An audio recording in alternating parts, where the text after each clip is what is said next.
2023 के गणतंत्र दिवस के पावन पर्व 15 अगस्त को धीरेन्द्र शास्त्री, जैसे आपको पता है कि कल 15 अगस्त था और स्वतंत्रता दिवस मनाया जा रहा था, लेकिन धीरेन्द्र शास्त्री ने कहा है कि 15 अगस्त गणतंत्र दिवस की हार्दिक शुभकामनाएं।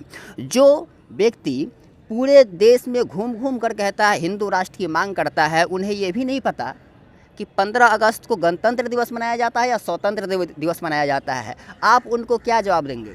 देखिए, मैं उनको कहूँगा कि वो लोग कम पढ़े लिखे लोग ये सिर्फ बाबा साहब बन गए और ये लोगों को गुमराह करते हैं, अंधविश्वास में डालते हैं। इनको क्या महत्व पता होगा स्वतंत्रता दिवस और गणतंत्र दिवस का?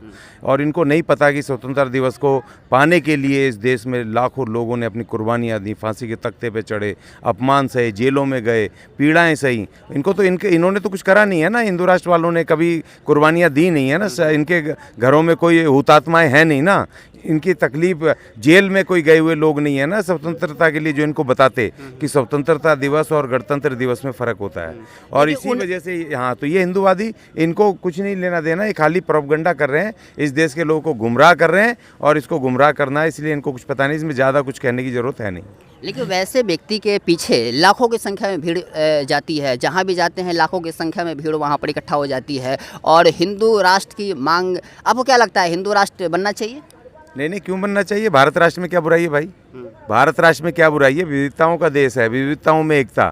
इसमें तमाम धर्म है, तमाम जातियां हैं, भाषाएं हैं, वर्ग हैं, कल्चर है, और इसमें क्या दिक्कत आ रही है? ये सब मिली जुली एक संस्कृति है, खूबसूरत है। 540 छोटे बड़े राज्यों को मिला करके, उनको कबीलों को मिला करके ये देश बना है। कभी संसद में गए 555 के करीब जो उसमें जी बनना चाहिए। लेकिन आपकी SC ST OBC की समाज के महिलाएं उसी बाबा के समर्थक में हिंदू राष्ट्र बनाने के लिए जाती हैं, तो आप क्या कहेंगे? नहीं, वो हिंदू राष्ट्र के समर्थन में नहीं जाती, मेरी बात सुनिए। उनको गुमराह करके वो जाती हैं बेचारी डिप्रेशन में, क्योंकि इस देश की सरकारों ने 77 सालों में, आज़ादी के 77वां अभी जो स्वतंत्रता दिवस मना है, 77 वर्षों में इस देश के लोगों को जो प्रशिक्षित नहीं किया। पूरे देश में एक जैसी शिक्षा व्यवस्था लागू करके 100% साक्षरता मिशन नहीं चलाया।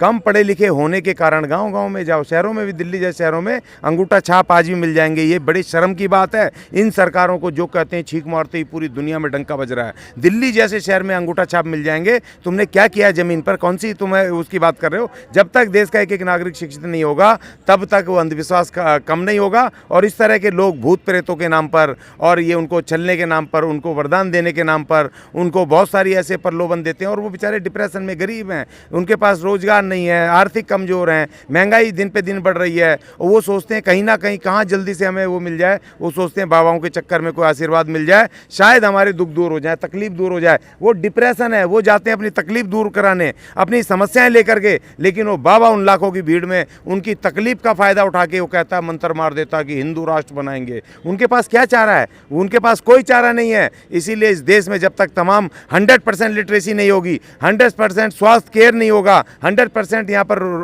रोजगार नहीं होगा, एम्प्लॉयमेंट नहीं होगा, तब तक इस देश के अंदर किसी भी तरह से इस तरह के बाबा हमेशा से बढ़ते रहेंगे और लोग यहाँ जाते रहेंगे। झाड़ फूक का विरोध कर रहे हैं, लेकिन इन महिलाओं को अगर झाड़ फूक का विरोध करेंगे, उन महिलाएं आपको मारने और गाली देने की, जान लेने की उतर जाएंगे। देखिए, वो मानसिक रूप से वो एक तरह के वो स्लीपर सेल्स हो चुके हैं ना, वो स्लीपर सेल हो गए हैं। उनके खिलाफ आप उनके बाबा, जो उनको लग रहा है इसमें भगवान बैठा है, हनुमान जी बैठे हैं, जो उनके कष्ट दूर कर सकते हैं, तकलीफ दूर कर सकते हैं, बिना किसी टेंशन के, बिना किसी सरकार के पास जाए, बिना कोई धरना करे, बिना कोई प्रदर्शन करे, बिना कोई भूख हड़ताल करे, वो बाबा उनकी तकलीफ ठीक करने की गारंटी दे रहा है, उनको मंत्र देता है, तो वो उस बाबा के खिलाफ कैसे सुन लेंगे? आपके हिसाब से वो ब्रेन वॉश किया गया है उन महिलाओं को, इसकी वजह से उनके पीछे भीड़ लगती है।